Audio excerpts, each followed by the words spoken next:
Estimados amigos, durante las últimas semanas ha estado muy en boga una noticia en la prensa venezolana en la que se analiza toda la problemática de la deuda que mantiene tanto el Estado venezolano, la República, con el Banco Central de Venezuela, así como FOGADE con el Instituto Emisor. Esta es una polémica que cada día sale más a la prensa y se dice que es absolutamente necesario que el Estado le pague esa deuda al Banco Central, así como FOGADE le pague esa deuda al Banco Central, para que el Banco Central tenga un instrumental mucho más idóneo para manejar la política monetaria del país. Vamos en este programa a analizar un poquito todo este problema y por qué esto es realmente importante. Lo primero que debemos analizar es de dónde sale esa deuda que tanto tiene el Estado venezolano con el Banco Central como FOGADE con el Banco Central. La deuda del Estado venezolano, de la República, también llamado de la República, con el Banco Central, procede esencialmente de varias fuentes, pero fundamentalmente de lo que se dio por llamar el proceso de conversión de deuda externa por capital, que estuvo tan en boga durante los últimos años de la década de los 80 y comienzos de la década de los 90. De acuerdo a ese esquema, por ejemplo, un inversionista extranjero que quería invertir en Venezuela podía comprar deuda de la República de Venezuela con la banca acreedora internacional con un descuento que en aquel momento más o menos estaba en 50%. Es decir, una persona podía comprar deuda de la República con la banca por un valor nominal de, por ejemplo, 100, pagando solamente 50, porque ese era el precio en que estaba esa deuda evaluada en los mercados financieros internacionales. Entonces, ese inversionista podía traer esa deuda al país, que le había costado 50, y vendérsela al Banco Central a un precio, por ejemplo, de 75. De esa forma, por un lado, el inversionista salía ganando porque ganaba 25 en el proceso, y por el otro lado, la República también ganaba porque dejaba de haber una creencia, o dejaba de haber una deuda, mejor dicho, en manos de los bancos internacionales de la República, que ahora pasaba a estar en manos del Banco Central. Es decir, el Banco Central se transformaba en el nuevo acreedor de la República por esa deuda que estaba comprando a un precio de 75%. En la medida, claro está, en que ese mecanismo se popularizó, pues el Banco Central fue comprando deuda, fue acumulando deuda de la República, y en buena medida esos montos que se está hablando de 3.700 millones de dólares que le debe la República al Banco Central, precisamente tienen en buena medida, quiero decir, ese origen de la conversión de deuda por inversión.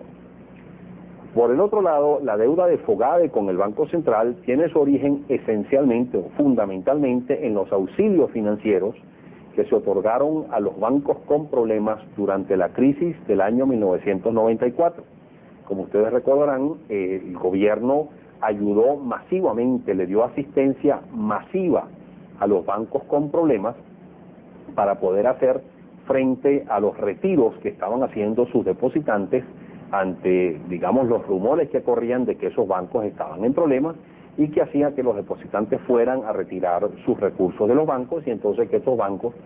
que estaban ya en problemas de severa insolvencia tenían que solicitar la asistencia financiera del gobierno para ellos poder pagarle a sus depositantes los retiros que estos hacían. Esos recursos, digámoslo así, formados por esta asistencia financiera, precisamente procedía o tenía su origen en el Banco Central, porque el Instituto Emisor emitía bolívares, creaba dinero de la nada, que era prestado al Estado venezolano a través de FOGADE, y era FOGADE la organización que traspasaba o daba esas asistencias financieras a los bancos con problemas. Bueno, el Banco Central emitió en esa oportunidad más o menos 830 mil millones de bolívares, que era un monto realmente descomunal,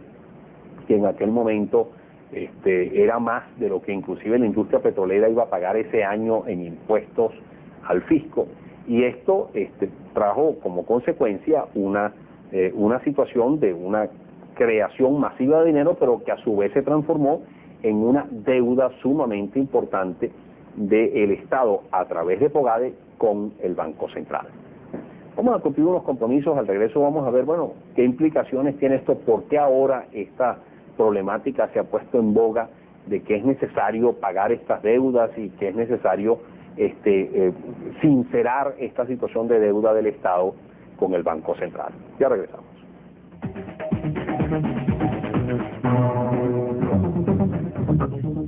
Decíamos en un programa reciente que PDVSA está obligada por ley a venderle la totalidad de los dólares que produce producto de la exportación al Banco Central. Y el Banco Central, cuando compra esos dólares que le vende PDVSA, pues simplemente crea dinero, crea bolívares, que son entregados, o mejor dicho, depositados en una cuenta que mantiene PDVSA en el Banco Central. Y después, digamos, al recibir PDVSA esos recursos, esa institución, pues fundamentalmente utiliza esos recursos para pagarle los impuestos o sus obligaciones financieras al fisco. Hasta ese momento, digamos, esos recursos que han procedido del exterior no han tenido ningún efecto expansivo sobre la oferta monetaria, porque todo ha quedado dentro del Banco Central.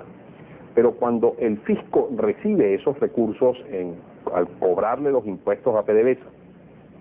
y comienza a gastar ese dinero, es decir, comienza a emitir órdenes de pago, cheques contra esos recursos que ha percibido producto del pago de los impuestos de PDVSA, esa cantidad de dinero o esa masa de dinero comienza a ser inyectada a la economía, es decir, comienza a expandirse la cantidad de dinero en poder del público, y más técnicamente lo que comienza a expandirse es el dinero base o el dinero de alto poder. Dinero que al llegar al sistema financiero le da a este sistema financiero capacidad para otorgar créditos, y ese otorgamiento de créditos hace que la masa monetaria en poder del público, que está constituida no solamente pues por las monedas y por los billetes que están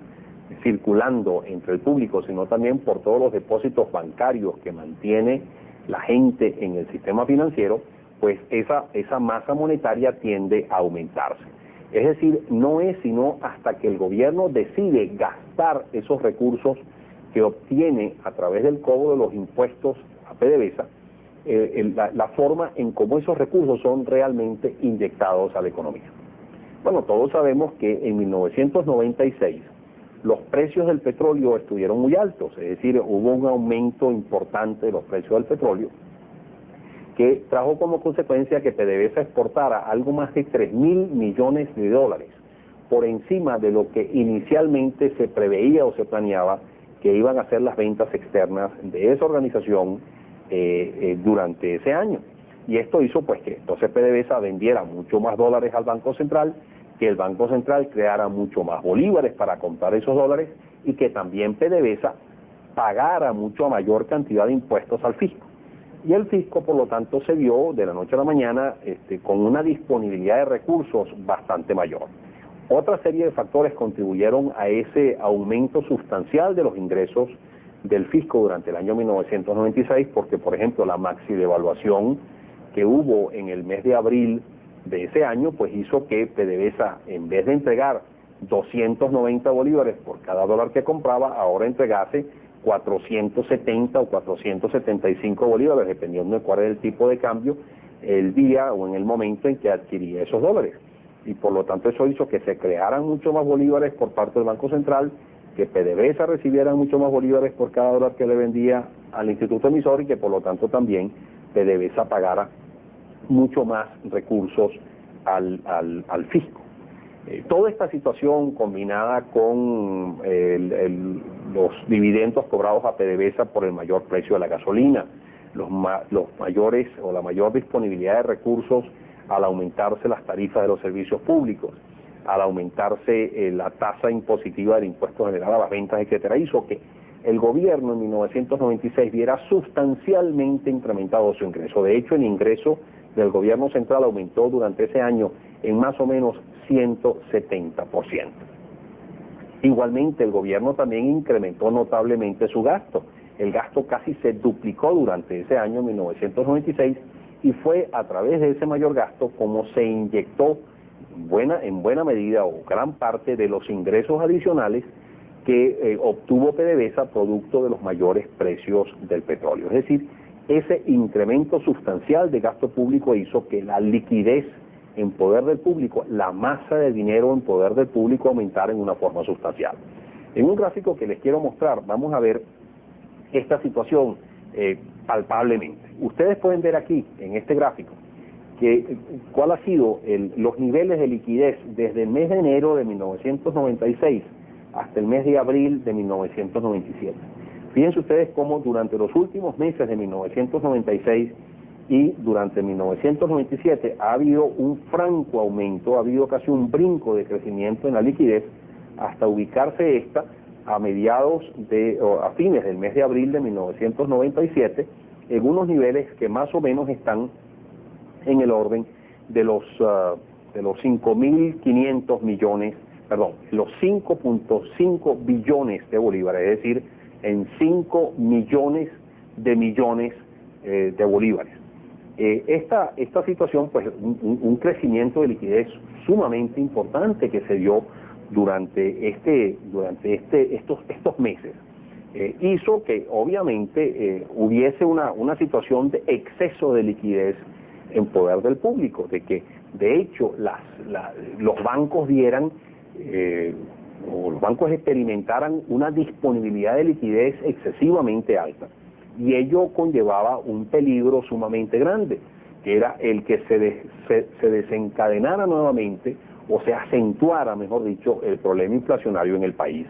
porque hay una estrechísima relación, un estrechísimo vínculo, una altísima correlación entre la cantidad de dinero en poder del público y las presiones inflacionarias que existen dentro de esa economía.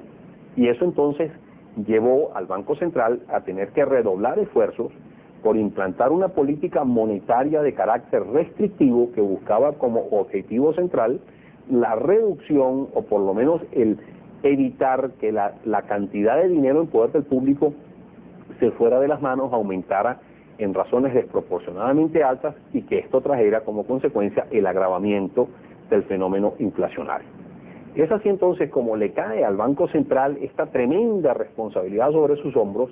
de tratar de restringir la cantidad de dinero en poder del público, que en gran medida estaba aumentando debido a un incremento sumamente elevado, pues sumamente intenso del gasto público. Es decir, por un lado el gobierno gastaba más, inyectaba más oferta monetaria al público, y entonces le recaía al Banco Central la responsabilidad de ver cómo restringía la cantidad de dinero en poder del público para evitar presiones inflacionarias indeseables, y presiones inflacionarias que precisamente se estaban tratando de abatir a través de todo el plan de ajuste establecido o configurado por la Agenda Venezuela, que estaba en marcha desde el mes de abril de 1996.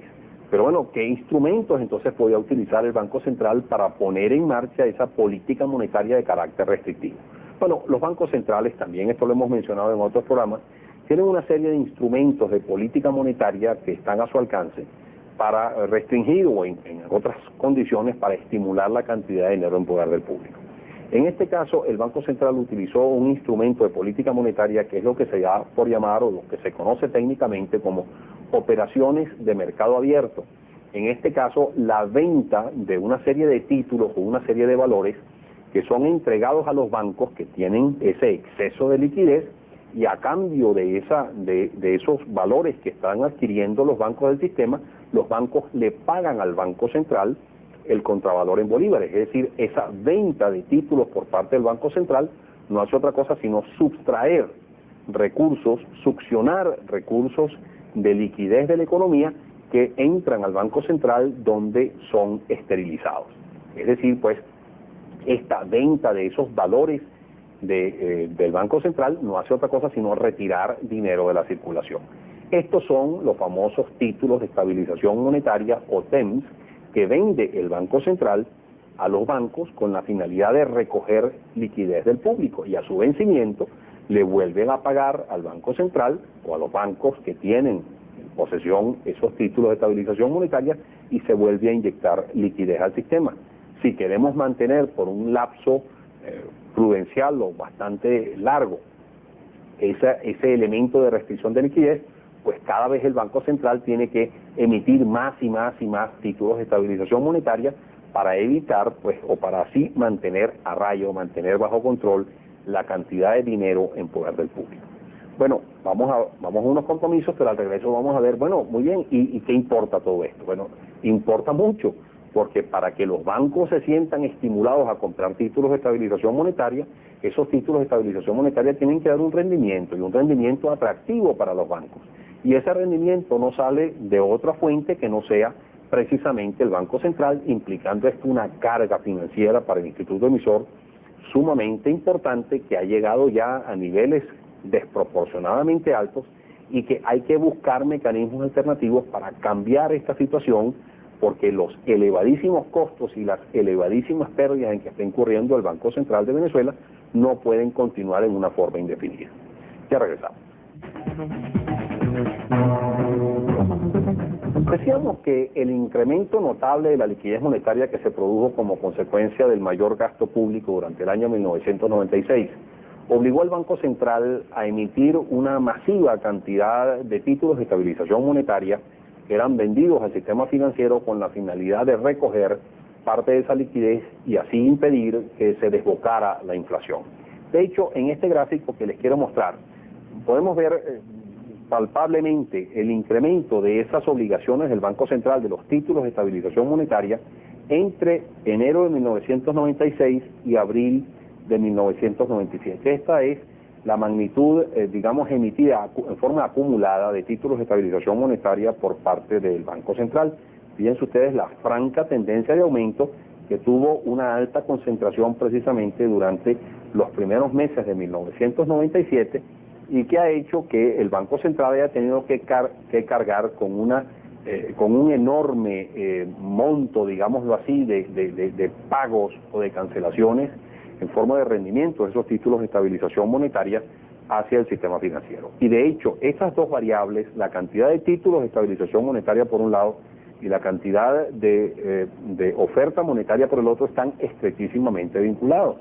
En este segundo gráfico que les quiero mostrar, ustedes pueden ver aquí, de nuevo, esto es, las barras son el incremento que han mostrado, la variación porcentual que ha mostrado la liquidez durante estos últimos meses, que fíjense ustedes, ha sido un incremento mucho más acentuado que lo que existía a comienzos del año 1996, pero también la variación o el incremento que han tenido que mostrar en la línea roja que aquí se ve, los títulos de estabilización monetaria emitidos por parte del Banco Central de Venezuela. Esto le ha implicado, obviamente, al instituto emisor un enorme, un tremendo costo que le ha implicado incurrir en grandes pérdidas patrimoniales, en grandes pérdidas durante estos últimos ejercicios, y que ha llevado inclusive a gente a dar declaraciones que el Banco Central es una institución que está quebrada, etcétera, etcétera. Pero también ha dado origen a una discusión muy fructífera, que es la absoluta necesidad, la necesidad impostergable e imperiosa de que el Banco Central cuente con unos instrumentos de política monetaria mucho más efectivos y mucho más eficientes y normales, lógicos, que los títulos de estabilización monetaria. Y esos activos o esos instrumentos de política monetaria tienen que ser activos del Banco Central, no pasivos emitidos por el Banco Central, que le implican un enorme costo al instituto emisor. Y es ahí entonces donde viene, donde se origina toda esta polémica y toda esta noticia importante de la necesidad de que la República tome conciencia de la deuda que tiene con el Banco Central y normalice esa situación. De hecho, el Banco Central contabiliza entre sus activos las acreencias que tiene contra el Estado venezolano y específicamente contra Fogade, producidas, pues, como ya se dijo, por la conversión de deuda en inversión durante los últimos años de los 80 y comienzo de los 90, así como también por los auxilios financieros que fueron dados a los bancos con problemas durante el año 1994. Y lo que se ha dicho es, mire señor, usted tiene que entregarle al Banco Central unos títulos, unos papeles que generen un rendimiento atractivo para el mercado, y entonces el Banco Central utilice esos papeles, que son parte de sus activos, para venderlos a través de operaciones de mercado abierto, y de esa forma, a través de la venta de esos títulos, retirar dinero de la circulación, sin que ello implique un costo, una carga financiera insoportable y sumamente elevada para el Banco Central. Y que de hecho quien pague el rendimiento de esos valores que vende el Banco Central a través de operaciones de mercado abierto sea precisamente el Estado venezolano, que fue quien contrajo esa deuda con el Banco Central. En tal sentido, entonces, todo esto ha llevado pues a unas decisiones muy importantes que se han hecho últimamente en el sentido de transformar, digámoslo así, aquella deuda que se originó fundamentalmente en la conversión de deuda en inversión durante los últimos años de los 80 y comienzos de los 90, en un megabono denominado en dólares, más o menos por un monto de unos 3.700 millones de dólares, que sería entregado por la República al Banco Central y que se iría convirtiendo en bonos denominados en bolívares a lo largo de un lapso de tiempo en los años por venir. De esta forma, entonces, el Banco Central contaría con esos títulos denominados en bolívares que pagarían un rendimiento atractivo en el mercado para vender estos títulos a través de operaciones de mercado abierto y de esa forma sustraer liquidez del público. Igualmente se ha planteado la necesidad de que FOGADE, digámoslo así, convierta la deuda que tiene con el Banco Central, que hoy solamente genera unos rendimientos irrisorios que tienen un tope máximo de 5% y que por lo tanto hacen que esas acreencias o esos activos que tiene el Banco Central recibidos de FOGADE, que nada más generan un rendimiento tan marginal y divorciado de la realidad de mercado, pues simplemente no sean atractivos en el mercado. Es esto entonces lo que ha llevado a las autoridades de FOGADE a plantear a la República: mire señor, usted tiene que entregarme a mí unos títulos emitidos por la República de Venezuela con un rendimiento atractivo en el mercado, que sean recibidos por FOGADE y que FOGADE entonces utilice esos bonos para entregárselos al Banco Central y de esa forma pagarle la deuda de más o menos 1.3 billones de bolívares que tiene FOGADE con el Banco Central, y que entonces también el Banco Central pueda utilizar esos activos, esos papeles que generan un rendimiento atractivo para ser vendidos en operaciones de mercado abierto en el Banco Central. Para que ustedes se den cuenta de la magnitud o dimensión que estamos hablando, si nosotros sumamos la deuda, digámoslo así, que tiene la República con el Banco Central producida por aquella conversión de deuda en inversión, más la deuda de FOGADE con el Banco Central, estamos hablando de que ese es un monto de deuda equivalente a 3.100.000 millones de bolívares, lo cual es equivalente a algo más de la mitad de la oferta monetaria, es decir, de todo el dinero en poder del público hoy en día. Esa es una magnitud realmente descomunal, y que es una magnitud que, de ser transformada o de estar constituida, mejor dicho, por títulos en bolívares que generan un rendimiento atractivo en el mercado, le daría al Banco Central una tremenda holgura para, a través de su venta, a través de operaciones de mercado abierto, el Banco Central poder entonces utilizar o poner en marcha una política monetaria sana, efectiva, eficiente, digámoslo así, sin que esto implique unas cargas descomunales e insostenibles para el instituto emisor, y de esa forma entonces poder,